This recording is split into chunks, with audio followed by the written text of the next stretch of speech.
Ассалаумағалейкум, Мәулен Сағатханұлы. Қалыңыз қалай? Аман есен, жақсы. Рұқсат болса, микрофон тағы жүрсің.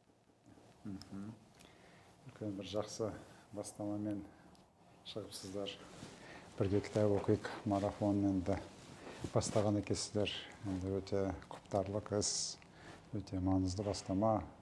Өзіңіз айтқандай, ұлттық кітап күні қарсаңында келіп қалдық осы жерге. Рахмет, уақытыңызды бөліп қабылдағаныңыз үшін.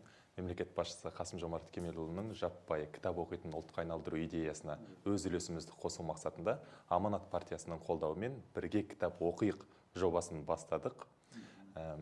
Жобамызды қолдағаныңыз үшін рахмет сізге. Енді жоба ережесі бойынша өзіңіздің тарапыңыздан біздің көрерменмен бірге оқып талқылауға қандай кітапты ұсынасыз? Төлен ағамыздан маған эстафета келіп жетіп жатыр. Төлен ағамызға рахмет. Енді сол кісінің батасымен деп айтсақ артық болмайтын шығар. Енді осы эстафетаға, осы шараға қосылып жатырмын. Енді өздеріңіз білесіздер, мемлекет басшысы Қасым-Жомарт Тоқаев қазақ елін жаппай кітап оқитын ұлтқа айналдыруымыз керек деген үлкен бастамамен шықты. Енді осы ұсыныстың аясында 23 сәуір ұлттық кітап күні деп жарияланып жатыр. Соның алдында кездесіп жатырмыз. Сондықтан өздеріңізді көргеніме қуаныштымын. Төлен ағамыз Дулат Исабековтің Қарғын романы туралы сондай өзінің бір ұсынысын айтқан екен. Жалпы енді Дулат Исабеков ағамыз енді қазақ әдебиетінің классигі, еңбек ері, мемлекеттік премияның лауреаты. Енді өкінішке орай ағамыздан биыл айырылып қалдық. Жатқан жер жарық болсын, иман саламат болсын. Бірақ қазақ елімен бірге Дулат Исабеков ағамыздың мұрасы әрі қарай да жасай беретініне, халқына қызмет ете беретініне толықтай сенеміз. Дулат Исабековтың Қарғын романы, енді бір ауыз айтып кетейін, өз пікірімді, енді 79 жылдар жазылған роман ғой. Мен студенттік кезде оқығанбыз. Енді үлкен бір философиялық туынды деп айтсақ артық болмайды. Қарғын романында адамдардың тағдырына байланысты, адамдардың психологиясына байланысты, дүниетанымына байланысты, бір шектеулеріне байланысты, сол шектеулерден шыға алмауына байланысты сондай өте маңызды ойлар айтылады. Сондықтан енді Қарғын романын әрбір жас азамат оқып шықса, көп нәрсені өзіне алады деп ойлаймын. Өз тарапымнан мен енді оқырмандарға, ең алдымен жастарға 3 кітапты ұсынсам ба деген ниетім бар. Енді 3 кітап ұсынуға бола ма бірде енді? Енді артық емес па? Бір кітап аздау шығар деп өзім сөйтіп енді 3 кітапты ұсынып отырмын. Біріншісі мінекей Нобель сыйлығының лауреаты Американ Эрнест Хемингуэй деген жазушысының «Шал мен теңіз» деген романын оқырмандарға, әсіресе жастарға ұсынамын. Жалпы «Шал мен теңіз» мен түсінігімде әлемдік әдебиеттегі ең терең, ең философиялық шығармалардың бірі де бірегей деп айтсақ, орынды болатын шығар деп есептеймін. «Шал мен теңіз» романын оқыдыңыздар ма өздеріңіз? Әсер қалдырды ма сіздерге? Енді қазақша аударылған. Енді бұл романдағы ең негізгі мәселе бұл енді жасы келген адамның өз өміріне қорытынды жасауы, өзінің өміріне бір баға беруі, және де өмірде ең маңызды нәрселер не деген сұраққа жауап беруі. Менің түсінігімде әрбір жас адам өзінің дүниетанымын қалыптастыру үшін, дамыту үшін Эрнест Хемингуэйдің осы романын және басқа романдарын оқыса, бұл енді бір өміріндегі қадамдар болар деп өзім есептеймін.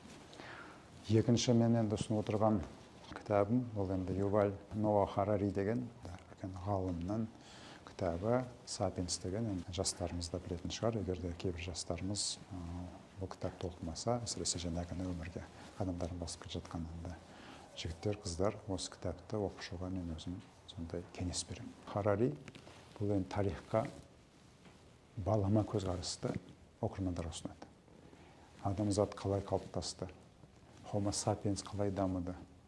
Неге осындай біз деңгейге жеттік? Бұның себебі не болды? Сондықтан жалпы бұл кітап сыни көзқарасты қалыптастыруға және көп нәрселерге басқаша қарауға түрткі болады деп айтсақ артық болмайды. Сондықтан осы тұрғыдан бұл кітапты мен ұсынып жатырмын.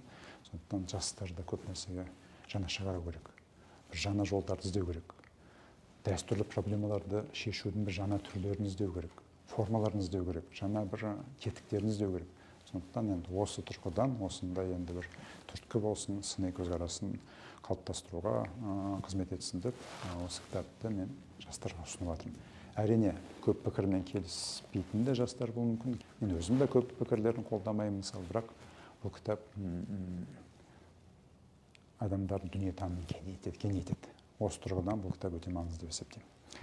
Енді үшінші кітап, бұл енді мен Фредерик Стар деген досым бар. Енді әрине жасы менен үлкен. Ол да саяси ғылымдардың маманы, тарихшы, Америкада Джонс Хопкинс деген үлкен университетте сабақ береді. Енді Фредерик Стардың «Ұмтылған ұлылық» деген кітабын мен енді жастарға ұсынамын. Бұл осы ғылыми кітапта жалпы Орта Азияның орта ғасырдағы дамуына және Орта Азиядан шыққан үлкен ғұламалардың өміріне, солардың жалпы әлемдік ғылымды дамытуға қосқан үлесіне арналған өте маңызды идеялар бар. Неге сол кезде Орта Азия осы әлемдегі ең бір дамыған, ғылыми тұрғыдан, өркениеттің тұрғысынан дамыған орталық болды? Ол себебі не болды? Неге сол кетіп қалды ары қарай? Неге соны ұстай алмай қалдық деген өте маңызды сұрақтарға жауап береді Фред Стар. Сондықтан осы үш кітапты мен осындай оймен, осындай ниетпен жастарымызға ұсынып отырмын. Сыни көзқарасты қалыптастыратын кітап «Сапиенс», өмір туралы өте маңызды сұрақтарға жауап беретін, өмір мағынасы туралы сұрақтарға жауап беретін кітап. Эрнест Хемингуэйдің романы «Жал мен теңіз», және Орта Азияны біздің елдеріміз дамытуға қызмет ететін, 21 ғасырда дамытуға қызмет ететін кітап. Ол енді «Ұмтылған ұлылық» кітабы. Сондықтан енді осындай ниетпен біздің жастарымыз мықты болсын, жастарымыз елімізді және өнерімізді дамыта берсін. Енді сөйтіп елімізді ең бір көшбасшы мемлекеттердің қатарына қоссын, қазақ елін бүкіл әлемге ары қарай таныта берсін деп, осындай ниетпен жастарға осы үш кітапты ұсынып отырмын. Рахмет, Мәулен Сағатханұлы. Расымен миға азық болатын дүниелер екен. Енді бірге кітап оқиық аманатын ары қарай кімге жолдайсыз?